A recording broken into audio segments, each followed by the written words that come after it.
Did Adam and Eve really die the day they ate from the tree of the knowledge of good and evil, just as God said they would?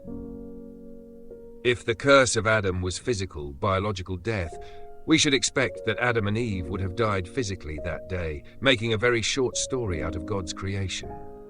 Some argue that Adam and Eve didn't die that day because a substitution was made, the animals killed to make their tunics. A sacrifice, a postponement of death that lasted nearly 1,000 years. But let's consider the death of Abel.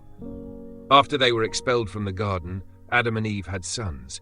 Genesis 4 tells a story of conflict and murder when Cain's offering was rejected by God. As a result, Cain killed Abel. Why is Abel the first man to physically die in the story? If his offering was acceptable to God, why didn't it protect him, like Adam and Eve seemed to be protected? Why was Cain allowed to do to Abel what God would not do to Adam? God didn't say, eventually you'll die. He said, you will surely die that day. If Abel was the first man to die, then death entered the world through Abel. But Romans 5 says that death entered the world through Adam, not through Abel. Because Adam was the first man to die the death that was promised as a result of disobedience when he was alienated from the presence of God and put out of the garden. Christ is the resurrection and the life, Romans 11.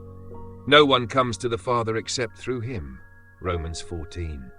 Why are we separated from the Father and in need of a pathway back to him through Christ? Because of sin and the spiritual death that it causes.